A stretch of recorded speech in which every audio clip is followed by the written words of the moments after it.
போடிநாயக்கனூரில் இறுதிக்கட்ட பரப்புரையில் ஈடுபட்ட முன்னாள் அமைச்சர் ஓ பன்னீர்செல்வத்திற்கு பொதுமக்கள் உற்சாக வரவேற்பு அளித்தனர். தேனி மாவட்டம் போடிநாயக்கனூர் சட்டமன்ற தொகுதியில் திமுக சார்பில் முன்னாள் முதலமைச்சர் ஓ பன்னீர்செல்வம் போட்டியிடுகிறார். இறுதிக்கட்ட வாக்கு சேகரிப்பில் ஈடுபட்ட அவருக்கு வெற்றிவேல் மற்றும் தலைப்பாகை மாலை அணிவித்து மரியாதை செலுத்தப்பட்டது. அப்போது பேசிய ஓ பன்னீர்செல்வம், தளபதி ஸ்டாலினின் ஆட்சி மீண்டும் தொடர உதயசூரியன் சின்னத்திற்கு வாக்களிக்குமாறு கேட்டுக் கொண்டார்.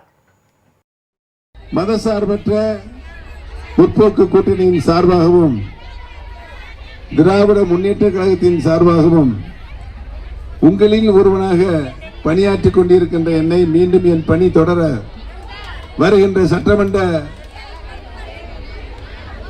தேர்தலில் பெரியவர்களே, தாய்மார்களே, உங்களுடைய பொன்னான வாக்குகளை நம்முடைய வெற்றி சின்னமாக உதயசூரியன் சின்னத்திலே முத்தையிட்டு வாக்களித்து ஒரு மாபெரும் வெற்றியை எனக்கு பெற்றுத் தருமாறு உங்களுடைய பாதம் தொட்டு வேண்டி வணங்கி